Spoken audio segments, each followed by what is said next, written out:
So, yeah, Martin, hi. Thank you for saying good morning. If you could, ladies and gents, just while we get started, maybe just make a note in the chat box of where you're from in terms of your organisation, but also geographically. See what sort of spread we have this morning in terms of delegates. So that would be very interesting. We are expecting about 36 people in today, so we need to give them time to come in. Thomas has just joined us. Good morning. And Ross, good morning to you. Brian's in from Midas in South Wales. Thank you. You'll see the Slido details there on the screen. If you could take a look at that, get yourself into Slido, either by the QR code or from the website using the code you can see there.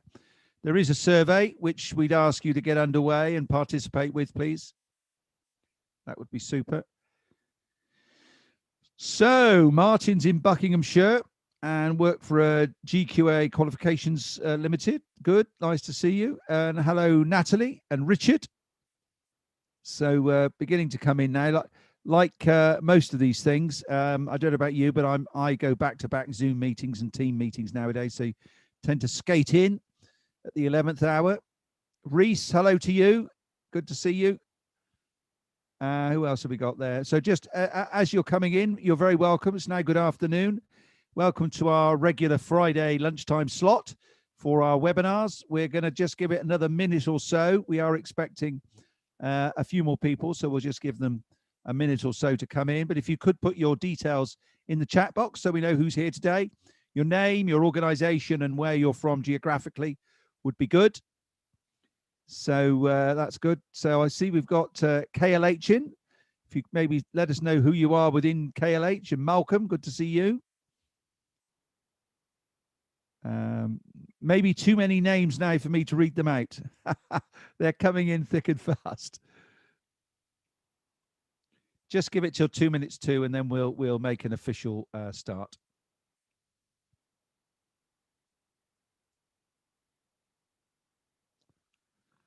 So I think we will. I think we'll go. So very good afternoon to you all, ladies and gentlemen.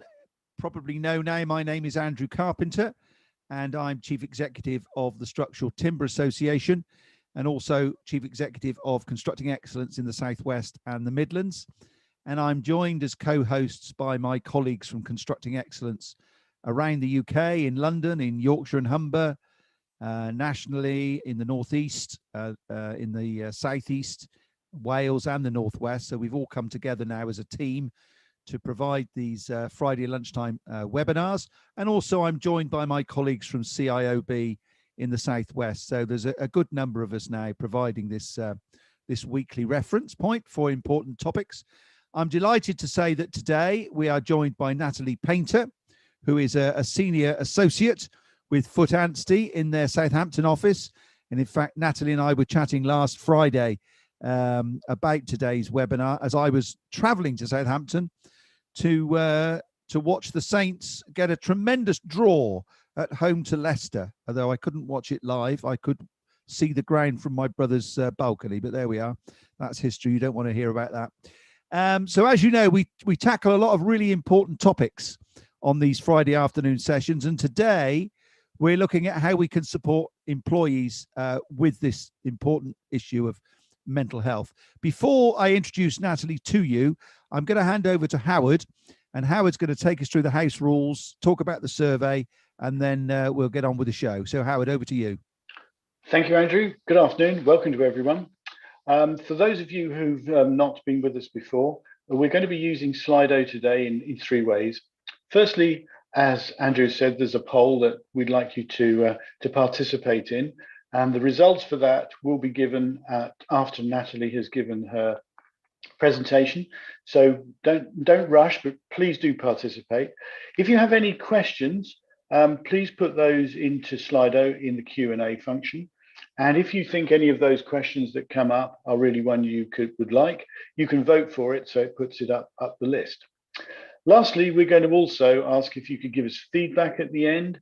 And again, that'll be through Slido. We normally open it up with 10 to 5 minutes left, but you'll have 20 minutes or so after the session if you could kindly give us feedback.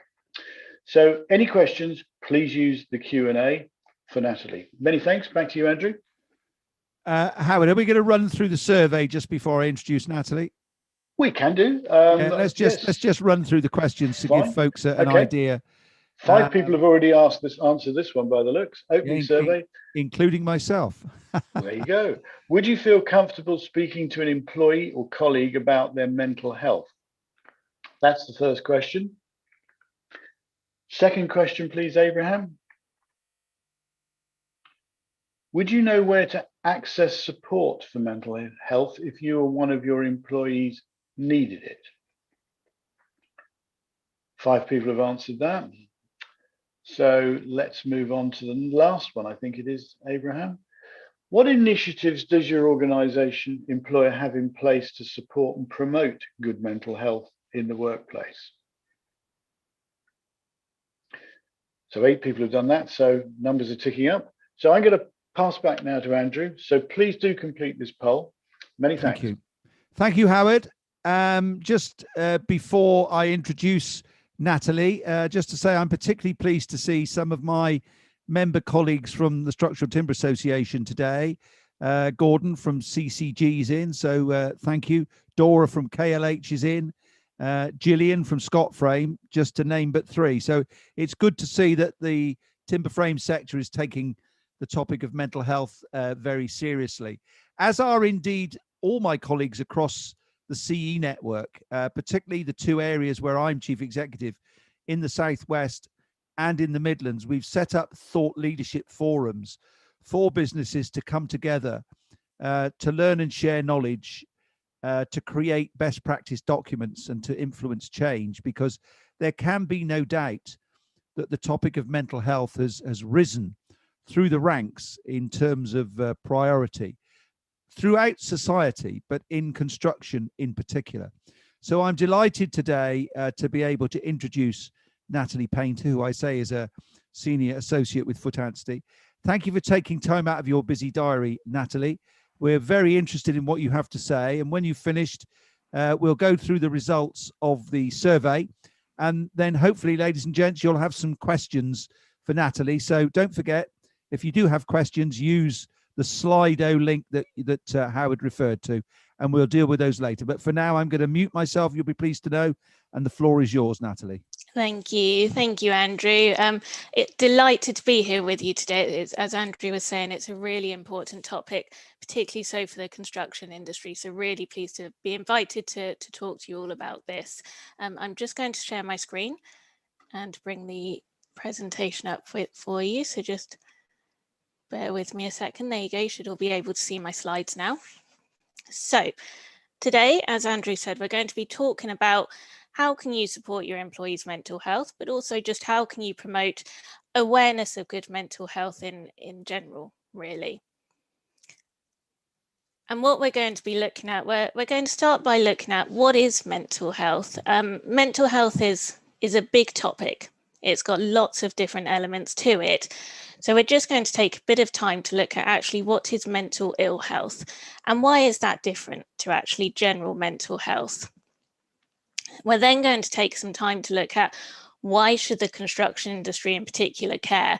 As both Howard and Andrew have alluded to, it's a big issue for the construction industry at the moment, but it's one that we're perhaps not seeing that engagement with in the way that we would like to see. It's a topic that every industry needs to engage in, and it's coming more to the fore. And if anything, the COVID-19 pandemic has in many ways generated more awareness of mental ill health and how it affects people. But there are specific industries and specific areas that it affects more than others. And so we're going to look at why the construction industry should be promoting good mental health. We're then going to take a quick look at some of the legal considerations. So in particular, at what point would mental ill health constitute a disability, and therefore what you should be doing in those cases if you believe that that does affect your employees in that way. And then we're going to move on to look at, well, how do you spot the signs of mental ill health? it can be difficult sometimes. A lot of people want to or feel that they should hide it. But there are some warning signs, there are some indications, there are some invitations that people use to show that they want help, even if they don't feel able to overtly ask for it. And then we're going to look finally at, well, if you do spot those warning signs, if somebody does approach you, what do you do? How do you support them, and what's the best way to do that? Where can you signpost them to so that they can get that greater support and that they can get the help that they need? So when we talk about mental ill health, what exactly do we mean? So there's no set definition of it. And very much like physical health, different individuals are affected in different ways and are affected to different degrees. The first thing to remember is that this term mental health, we all have mental health in exactly the same way that actually we all have physical health. The WHO definition of mental health is that it's a state of well-being in which the individual realizes his or her own abilities, can cope with the normal stresses of life, can work productively and fruitfully, and is able to make a contribution to his or her own community. So when we think about that they're talking about a state of well-being. They're talking about people working productively, realizing their own abilities. Many of us would actually consider that to be a definition of probably good mental health rather than mental ill health. And often mental health is used as an interchangeable term for mental ill health. So it's important to distinguish between the two and be aware of the difference between the two. There's two strands then in the workplace of supporting those with mental ill health, but also promoting good mental health for everybody within the workplace. So in that sense, it affects absolutely everybody. And mental health is in itself a spectrum. And within that, mental ill health is also a spectrum with covering a wide range of issues and different levels of severity. So, for example, when we talk about a mental health problem, that's considered to be something which interferes with a person's cognitive, emotional, or social abilities. But actually, it might not meet the definition for a mental health illness which is diagnosed by a medical professional. Mental health problems are often occurring because of an individual's life circumstances, because of particular stresses in their life at that moment in time, and they tend to be usually less severe and of a shorter duration than clinical diagnosed mental illnesses. They can also improve when the individual's circumstances improve, although actually if they do persist and if the severity increases, that's when they may develop along that line into mental illnesses.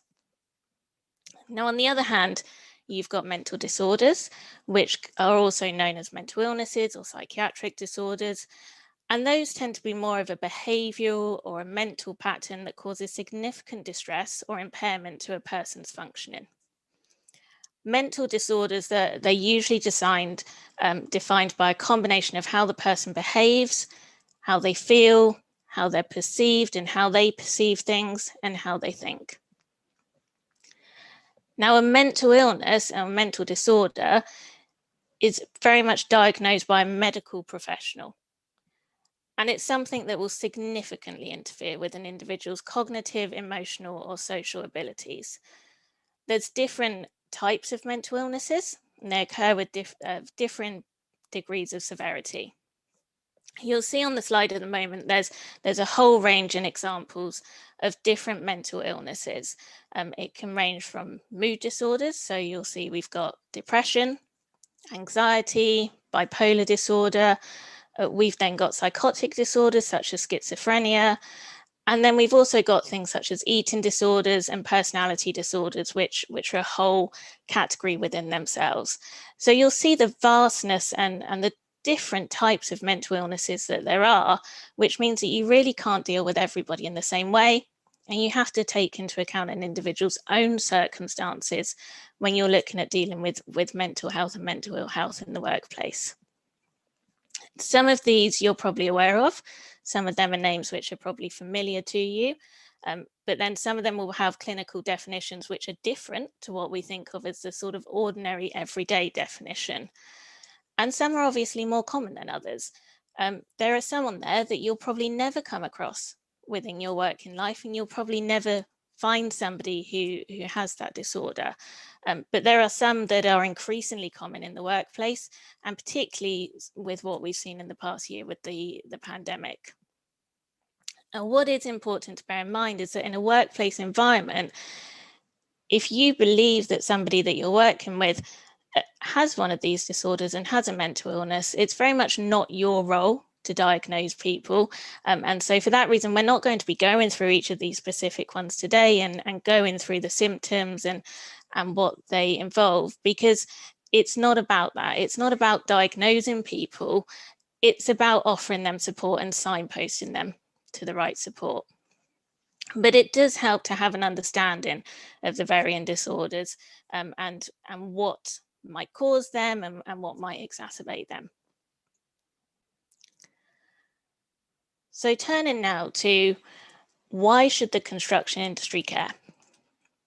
And I think this slide, it's really quite stark and it's really quite scary. We now see workers more at risk of committing suicide than falling from height. That, in a nutshell, is why the construction industry should care. This comes from the CIOB report, which was released in 2020 on understanding mental health in the built environment. It surveyed over 2,000 professionals, so it's very comprehensive and gives a real insight into the challenges which the construction industry is facing. It's worth a read. It's lengthy. It's not short, but it's really comprehensive, and it really goes into the details about what the issues are, what the statistics are, and why they're affecting the construction industry specifically. Now, it should be said, this report as well, it was pre-COVID, so actually, if anything, it's likely to be even starker now in terms of those statistics. And those statistics show that construction workers are in the industry where they are most likely to take their own lives. And they're 3 times more likely than people in other industries to take their own lives. And that's a really scary thought, because we can help prevent this. And we can help stop this by engaging with mental health and engaging in promoting good mental health in the workplace. And this isn't just about suicide statistics. It's about what leads up to that and how we can prevent it and how we can stop it even getting to that place. Because if this is just the people that are contemplating suicide, what about all of those other people as well that are struggling with their mental health and mental ill health in the workplace? Now, in a lot of elements of society at the moment, that stigma is disappearing. And we see it discussed in the media, and there's far more awareness about mental health that is out there, but it's not reaching everybody. And we need to raise more awareness, and we need to encourage people to talk about it. And you'll see a lot of campaigns. ITV are running a huge campaign at the moment where they're encouraging people to talk. But talking's not always that easy, particularly if that culture isn't there.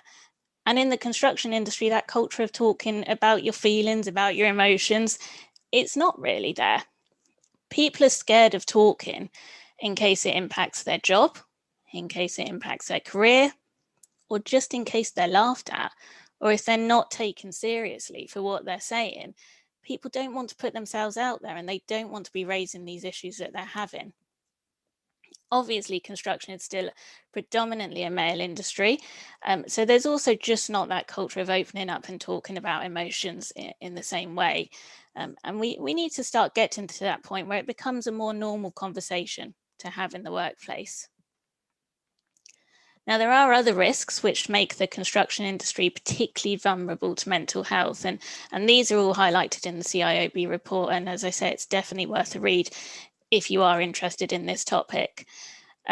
So, for example, the long hours involved in working in the construction industry, that lack of work-life balance, that inability to do the things that you might need to do to keep your mental health on an even keel. There might be a lot of time spent away from home, working on site. Obviously, that drives loneliness. You're away from your family and friends. You're away from your usual support system that you might generally use to help you with your mental health and to keep that balanced. The challenges of managing COVID-19 risk on site, which unfortunately we've seen over the last year, and all the extra things that somebody has to think about when they come to work, all the extra things that have to be in place, and those constant reminders that are around about COVID-19, and you can't escape it, and that leaves people feeling unsafe and anxious, and that can drive mental ill health as well. Payment issues, a huge problem in the construction industry, where that late payment and that trickle down through the supply chain of the payments can cause significant stress for those that are at the end of the payment chain, which then in turn can really affect their mental health. The favorite word of employment lawyers, banter. Always an excuse for lots of things, sadly, in the workplace, but obviously there's that point where it can turn into bullying, and nobody wants to call it out. Everybody's scared of calling it out in the workplace, because who wants to be seen as the fun police and the people that are stopping us just having a laugh and just having a joke in the workplace? But it does need to be called out, and something does need to be said about it.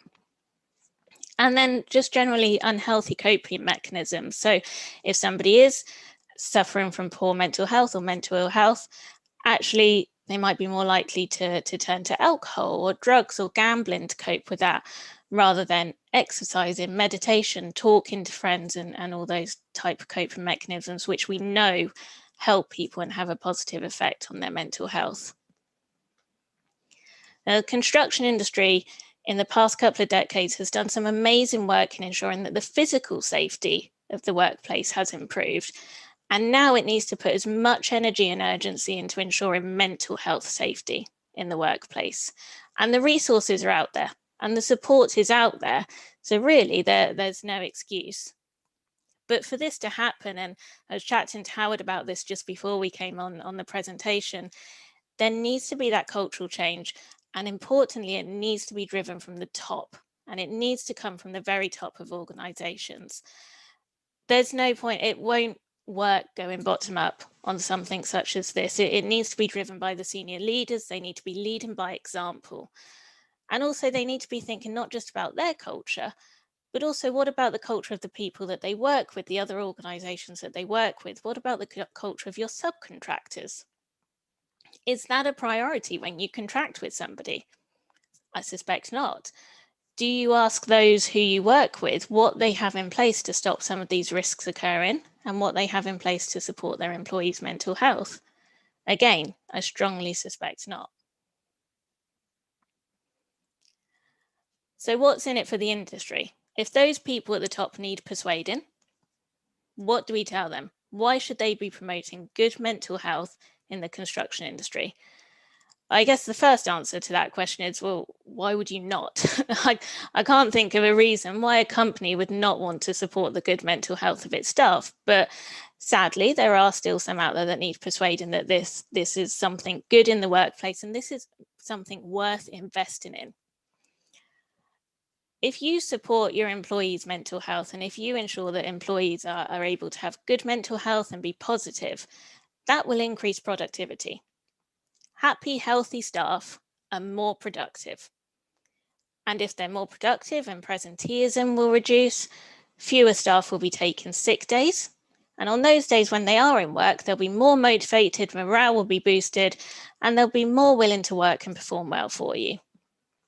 So that in itself can then help reduce staff turnover, because staff want to work at a business that they feel supports them and at a place that they enjoy. And then all those crucial skills within your business will stay within your business. You can retain those crucial skills rather than those people moving to a competitor who they might feel values them more because they actually put some investment into this. Obviously, if you've got more productive staff, in theory, your profit should increase. So that means that actually this is an investment that is worth making. There is a proper return on investment in this. Costs will also reduce, both financially, just in terms of managing sickness absence and not having to pay sick pay or not having to cover people who are off sick, but also the time spent in managing absences and managing people who are leaving the business for reasons to do with their mental health. It takes up a lot of time. And if you then end up with grievances, disciplinaries to deal with, if that ultimately ends up in an employment tribunal, it's an expensive time for employers, and it takes a lot of management time, and that management time could be used for far better things in driving the business forward. And also the reputation of organizations is key. And I think we're starting to see this more and more, in that it's spreading about which organizations are treating their employees well, which aren't doing quite so well. And particularly with last year, I think we've seen that the reputations of those businesses that have really supported their employees through COVID are coming out far better than those organizations that perhaps didn't do quite so well. And then from a legal point of view, there are legal implications of not helping your employees with their mental health and not promoting good mental health amongst your employees. All organizations, whatever size you are, have a duty of care to staff to support the positive mental health of their staff. And they have a duty of care to make sure that those staff are healthy in the workplace and safe in the workplace. There are also legal implications in terms of if you don't treat somebody in the correct way and their mental health then turns out to be a disability. So taking a brief look at that, there may be times when actually mental ill health develops to the extent that it is considered to be a disability under the Equality Act. Now, the definition of disability under the Equality Act, it's different to how we might define it in ordinary everyday language and how we might use it as a term normally. The definition under the legislation is that somebody is considered to be disabled if they have a physical or mental impairment, and the impairment has a substantial and long-term adverse effect on their ability to carry out normal day-to-day activities. So we can already see that actually the statutory definition specifically encompasses mental illnesses and gives scope for those mental illnesses to perhaps be classed as disabilities under the Equality Act. But let's just break that down a little bit further. Let's just understand what that definition actually means in practice. So what does substantial mean? Substantial is something that it's more than minor or more than trivial. And when you're deciding whether or not something is substantial in terms of the definition of disability, the focus is on what an employee cannot do or what they can only do with difficulty. So you're not looking at what they can do easily. And likewise, you're looking at the whole picture. So it's not a balancing exercise. So it's not a case of saying, oh, okay, they find that difficult to do, but they can do that really easily. So that balances out, and actually that means they're not that adversely affected. Actually, it's just looking at that thing that they find difficult.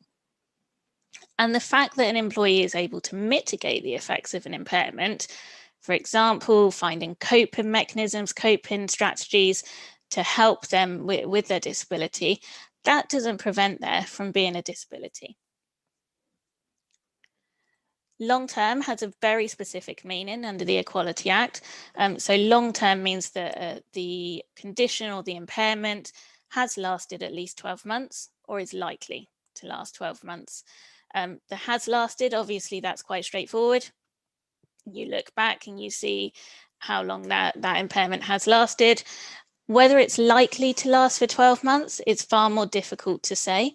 And normally at that point, you'd be looking at getting medical evidence, occupational health referrals, GP reports, something such as that to assess whether the employee's condition is likely to last for 12 months. And then that adverse effect has to be on normal day-to-day activities. So that, again, it's very much its ordinary definition. What do people do in their day-to-day lives? They go shopping, they read, they watch TV, they use their phone, they get washed, they get dressed, all those usual sort of household tasks. It'll be looking at that to see whether or not the impairment has an adverse effect on that. And in relation to mental illnesses, What it is important to be aware of is that it doesn't have to be a clinically recognized diagnosis. So the employee doesn't have to have received a diagnosis from their medical professional for it to count as a disability, because actually the employee might be right at the start of that journey.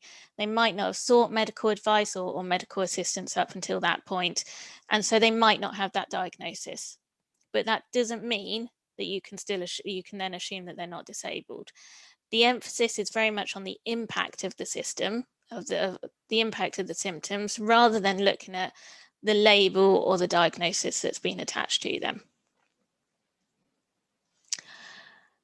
So what if an employee is disabled and does fall under that definition in the Equality Act? Goes without saying, in that case, you shouldn't discriminate against them on the grounds of that disability. But there are also positive obligations which are then put in place for employers. So if somebody is disabled in the workplace, there's an obligation to make reasonable adjustments to alleviate that impairment for them and to alleviate that barrier for them. Where that duty arises, the employer must effectively treat the disabled person more favourably than others in an attempt to reduce or remove that individual's disadvantage. Now, you'll note that that wording in the legislation, it's that an adjustment must be reasonable. And that word reasonable is really quite important. It means that an employer doesn't have to do absolutely everything in its power to alleviate the disadvantage. And whether or not an adjustment is reasonable will depend on a number of things, and a tribunal will take a number of factors into account. For example, they'll look at the financial resources of an organisation. So what is reasonable for a large organization with thousands of employees is going to be very different to what is reasonable for a micro organization with perhaps fewer than 10 employees. They'll also take into account, actually, will the adjustment remove that barrier, and will the adjustment be practicable to put into place? There may be some adjustments which the employee wants you to put into place and which you have the resources to put into place, but they're just not practicable in the workplace to be able to do that. And in that case, it might not count as a reasonable adjustment. And it's important to bear in mind that the purpose of reasonable adjustments in the legislation is not treating disabled people as objects of charity, but it's about addressing and removing barriers for them. Now, in terms of mental health, there's lots of different reasonable adjustments that you might be putting in place. It might be about changing somebody's working hours. It might be about giving them time off to allow them time to go and do something which they need to do to balance their mental health. It might be giving them a quiet space in the workplace where actually they can go and sit and take that time on their own if they need to. But it will very much depend on the individual. And it's a conversation to have with the individual.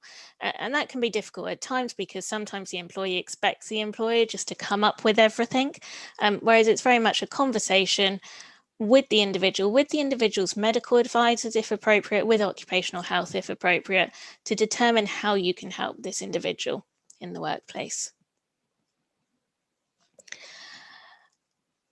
So we've looked at what the legal implications are of dealing with mental ill health in the workplace. We've looked at why you should be dealing with mental ill health in the workplace, but how do you actually spot the signs of it?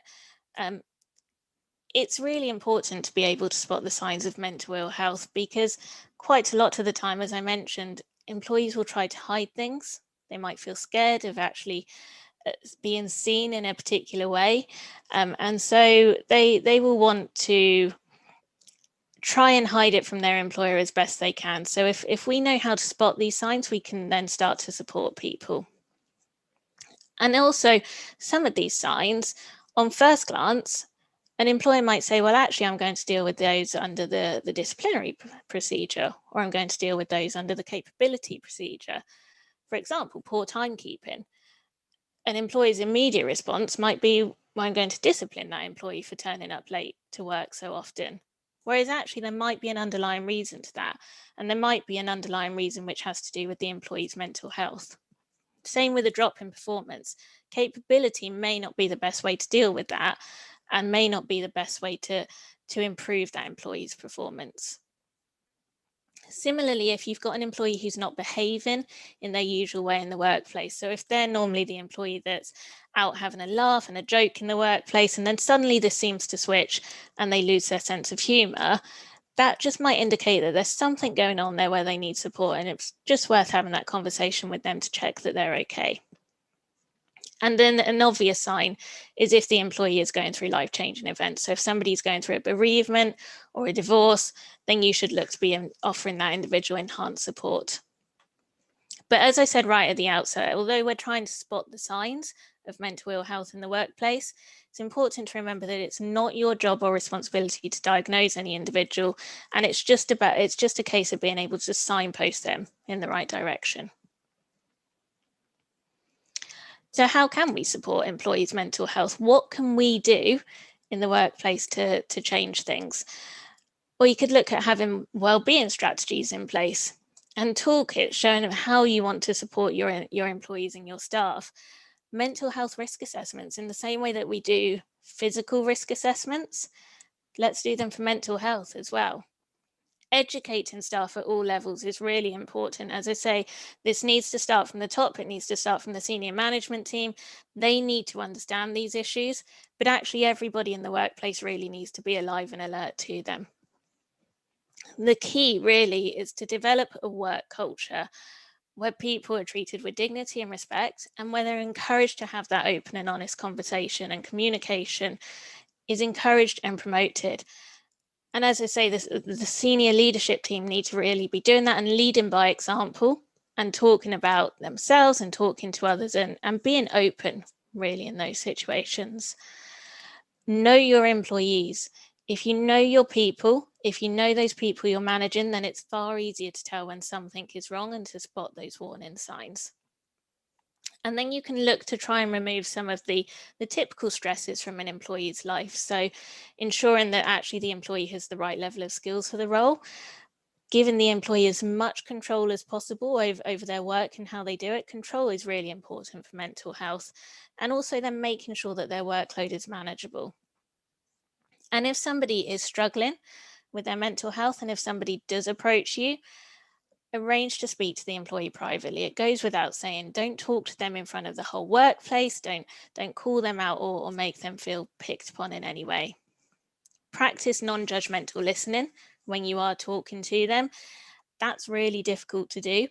When we're having a conversation, when we're talking to somebody, we automatically judge what other people are doing, what other people are saying, even if we like to think that we don't. So it's about listening without any of that judgment there, and realizing that people have experience in life through a different lens to you and have different circumstances to you, and are very much coming at this from perhaps a different point of view than you are.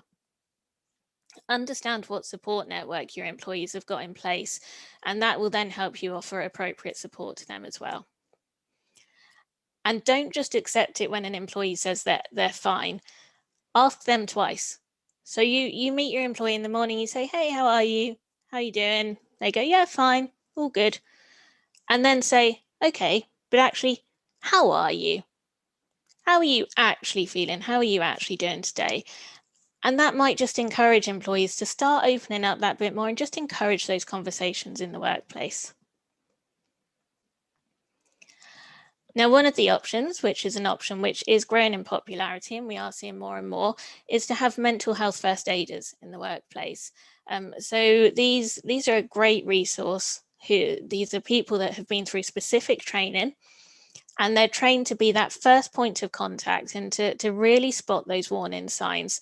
So they have the training gives them a deeper knowledge about mental health issues, which allows them to provide help on that first aid basis. So we're all very used to traditional first aiders in the workplace.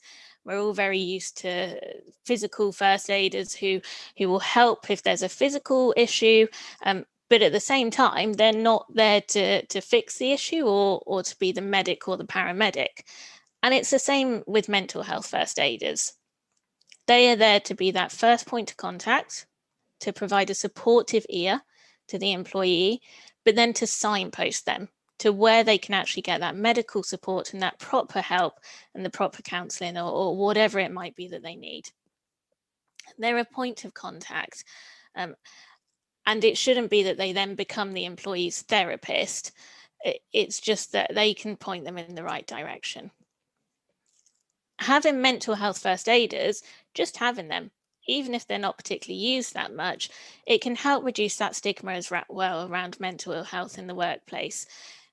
It encourages employees to know that there is somebody that they can go and talk to, and that actually that specific person isn't going to laugh at them when they tell them something, isn't going to tell them that it's not serious and that they should just man up and get on with it, but they will actually listen to them and support them. And that can be a really important resource for employees who are struggling with their mental health. It also just encourages people to talk more freely around mental health in the workplace, and it reduces stigma, which in turn creates that more positive culture. Obviously, there's a cost associated with training these people, but really that cost is offset by all those points that we looked at in terms of reducing sickness absences and managing that and retaining good staff within the workplace. Now, mental health first aiders, quite often what they're told in their training is that actually they need to make sure they look after themselves as well, particularly if they've got a lot of people coming to them with issues. And it's the same as the oxygen mask principle on airplanes. You always put on your own oxygen mask before you then look to help somebody else. And similarly, when we're looking at mental health in the workplace, the first place to start and the best place to start is, well, how can we help our own mental health? Because once we're in that place, we can then start to help others. So it's just a few wellbeing tips up there. I'm sure some of you have seen most of these before, but obviously regular exercise. We hear a lot about how exercise is great for mental health and how it really helps people to cope. Setting boundaries and taking breaks, that's become more and more difficult, I think, over the past year, where there's been that real blurring of home life and work life. So encourage employees and encourage yourself to still take those breaks. Get out for your walk at lunchtime and make sure that actually you do build in time for yourself. Staying socially connected with others. I mean, my goodness, we've certainly seen the value of that over the past year, haven't we? And how much we all miss that. And hopefully as things start to open up, we can get out and about and go to the pub with our mates a bit more, go see them, and actually start to really build those relationships back up. And then not looking at social media constantly. Social media is really not good for mental health. It has some positives and there are some good ways in which it can be used, but for a lot of people it just takes them down that rabbit hole, which is really not good. And the same with not looking at every single news update. Don't look at the rolling news of all the bad things that seem to be happening in the world, because you will just take them all on yourself. And it's about looking at where do we focus our time and our energy. So if you think of it, you've got your circle of concern. And this has got everything in there that concerns you and that you worry about and that you think about. Now, some of this will be things that are personal to you, and some of this will be wider issues such as the economy, COVID, political issues, what other people are doing. But actually, you need to narrow that down and look inside that circle as to, okay, what can I influence? Because actually you can't really influence what's going on with COVID. You can't really influence what's going on with the economy. So it helps focus you onto the real things that you should worry about and all of those things that actually there is no need to spend any time or energy thinking about. And then in terms of, so if you do think somebody is struggling or somebody approaches you, where can you signpost them? I'm going to leave this slide up just for a little bit in case anybody wants to screenshot it, in case anybody wants to write down the resources that are on there. The Lighthouse Club, brilliant resource for the construction industry because it's construction industry specific.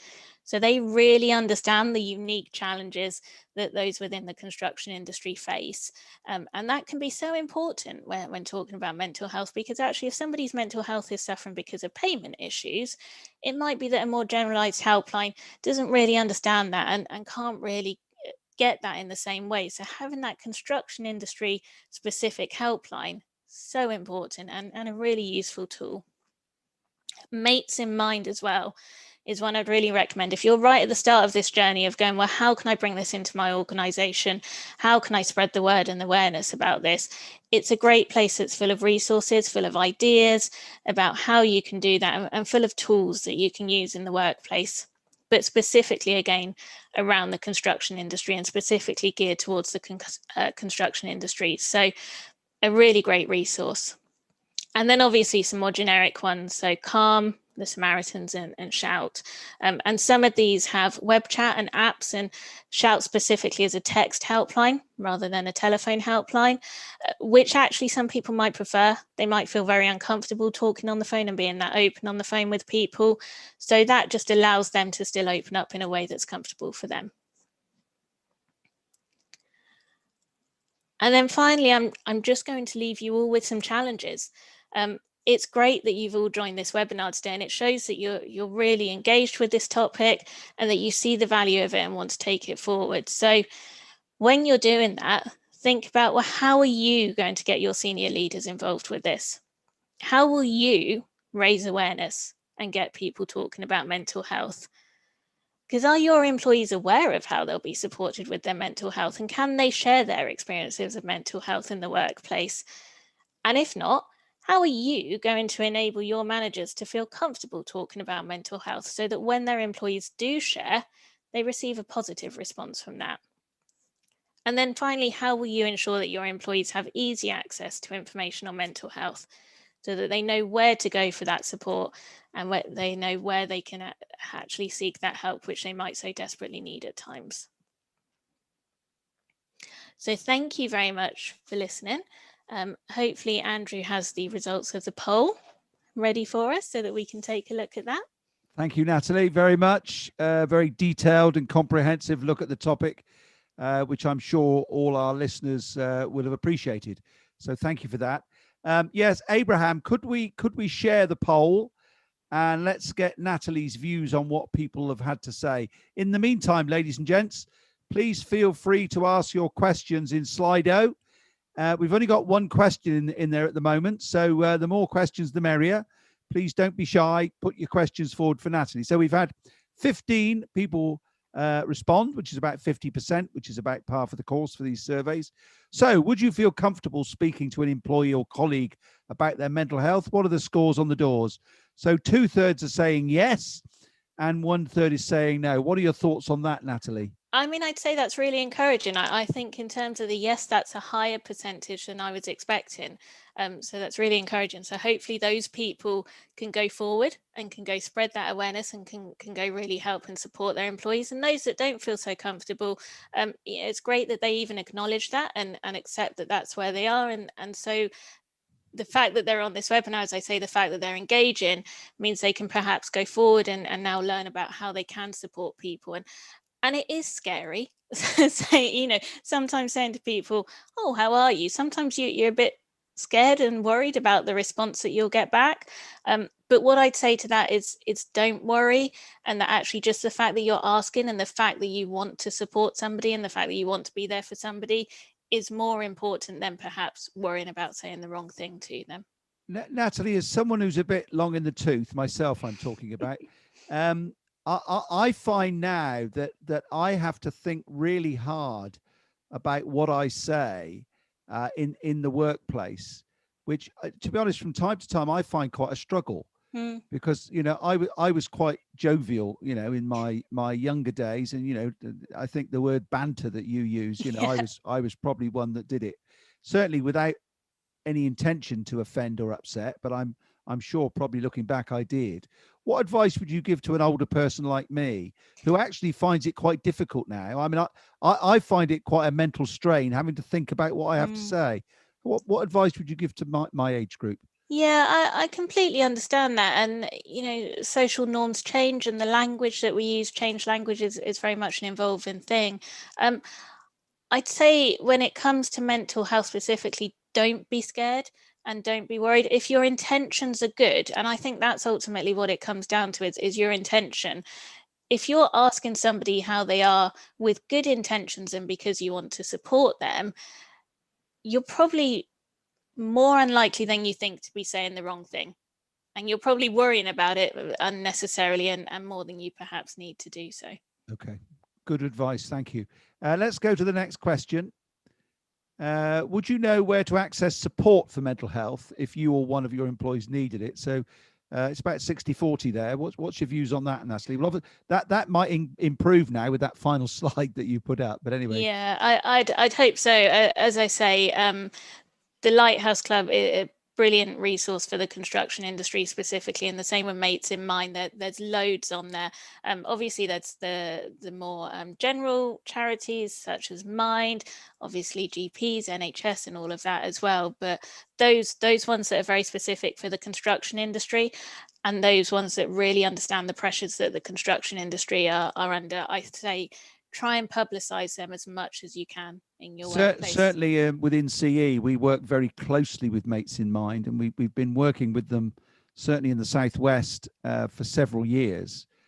And as I alluded to at the beginning, Southwest and Midlands sections of CE have both got thought leadership forums on health and well-being. So we're doing our best to promote it, but I think as we discussed with Howard before we came on air, so to speak, it's been quite difficult to get companies to embrace this topic. Mm-hmm. They talk about it, yeah, but actually when it comes to doing something in the business, it's more difficult. Yeah, absolutely. Sorry, go on. Sorry, Andrew. I was just going to say, I think sometimes that's people are a bit paralyzed with fear as to where do I even start, because it seems like such a big topic. Whereas, your thought leaders forums that you've created, places like Mates in Mind, just start by looking on there. Just start by looking on the website and taking it one step at a time. Okay, let's have a look at the next question.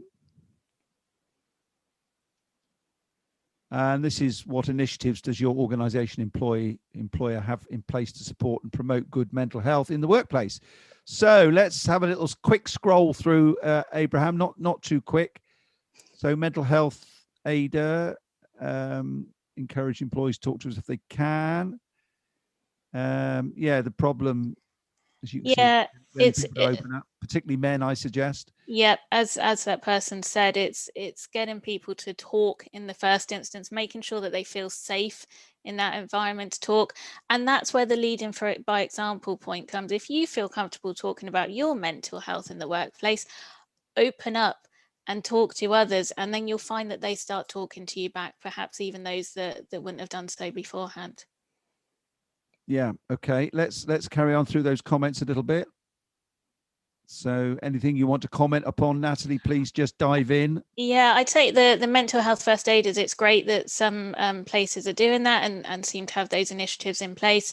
As somebody said, perhaps need more than one in the organisation, depending on the size of the organisation. But there's lots of different organisations that offer that training. It all stems from Mental Health First Aid England, who are the main organisation for it. But there are places that will run construction specific training, so that again it's very relevant to your industry as to how to support people. I think what is interesting as we read down through the notes is that more and more people are now actually doing something physically. Yeah. I'm looking now at the toolbox talks and the regular one-to-ones and health champions at Scott Frame and so on. So right across the supply chain it does appear. Oh, there's someone saying not much. Yes, towards the end, it's perhaps or none. Yeah, is it? So there's still a way to go, but that's interesting. Funnily enough, within the STA, I run a series of special interest groups, and I ran one recently for our erectors and installers, who are, if you like, in terms of the supply chain, right at the end because they're on site. Mm-hmm. And one of the things they flagged up was that they were under pressure to do things during COVID that perhaps they didn't really want to do. Yeah. And I think that was a really interesting one, because it's the first time I've ever had in my STA role anything of this nature brought into the conversation. So there's still what I consider to be a bullying culture, particularly on site. Yeah. And so we've got a massive job to overcome this, because I would suggest that many of the senior professionals and managers and leaders have now acknowledged this is a topic, an important topic. But it's how do we get that message through the organizations, through the supply chains, and particularly out onto site, because this is one of many important topics that we cover within Constructing Excellence. But it's always the ability to drive it down to site level that causes our issues. Yeah. And I'd say that culture point is so key, and it covers so much. So actually, if you get the right culture in place, that will impact positively on people's mental health, and that in itself will start to help. And as you say, taking that bullying culture out of there, taking that time pressure culture out of the workplace. And I'd say those organizations at the top, and those organizations that have the power within the industry, are the ones that really should be leading on this and making sure that those people that they contract with then are also leading on it, and having that accountability really all the way through that supply chain.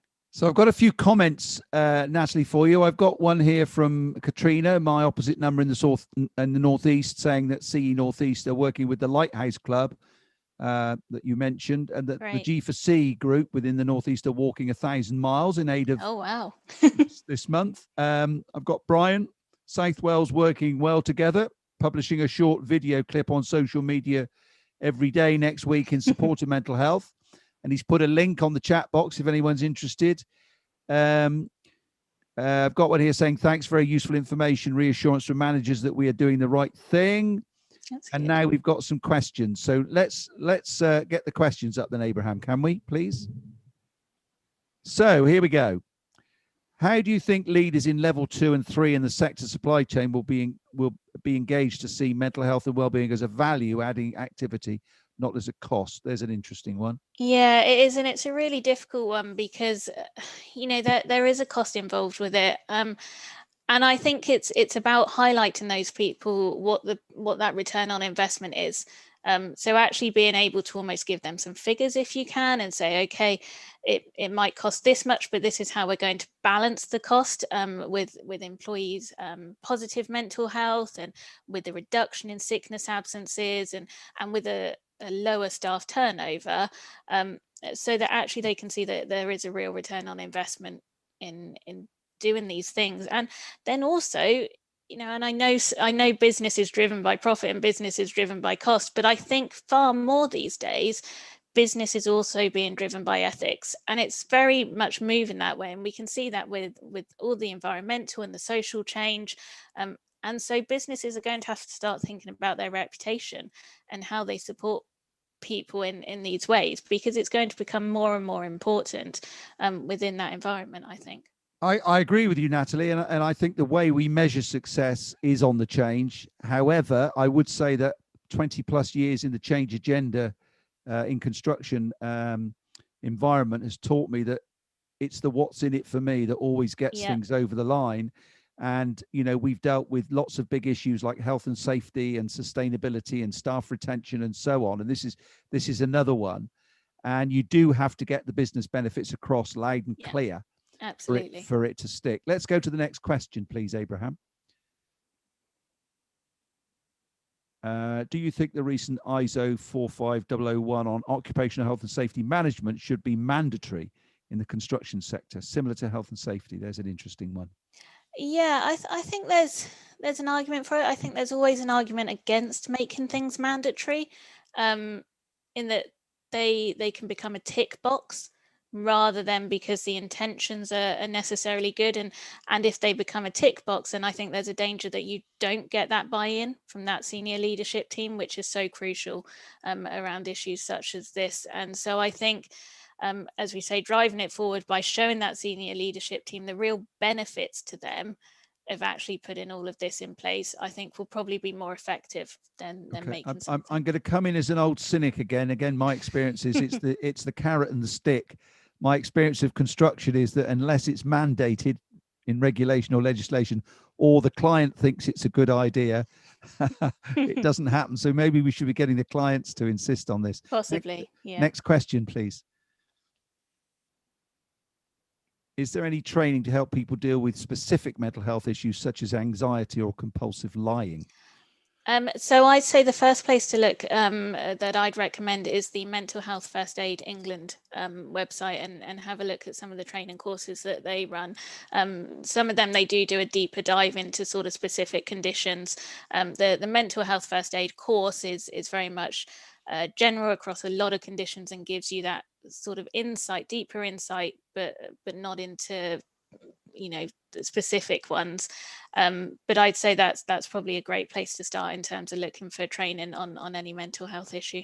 And I would imagine that anxiety has been on the increase for the last 12 to 14 months during the pandemic. So Yeah, I would think that's quite a big issue. Yeah.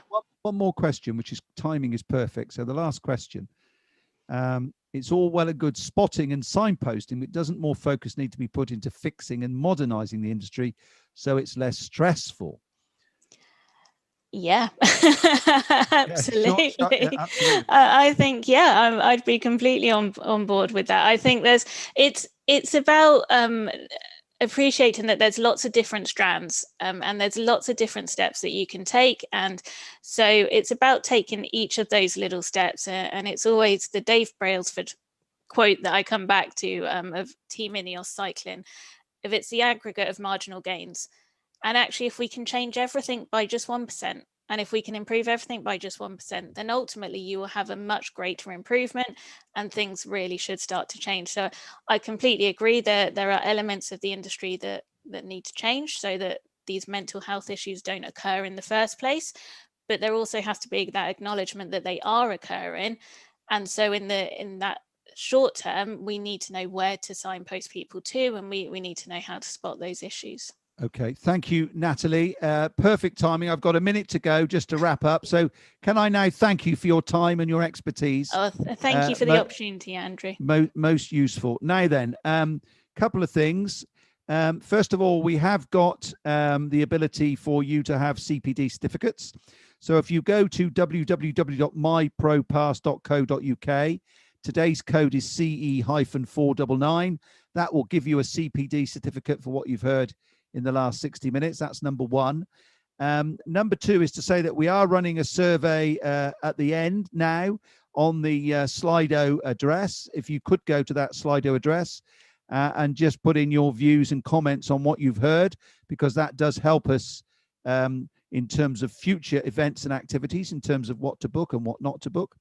And talking about future bookings, next week, certainly for those who are interested in sport and entertainment, we've got a gentleman by the name of Rob Sace from Mott MacDonald. Now, they've been responsible for bringing a lot of sports arena and entertainment venues back into play post the pandemic.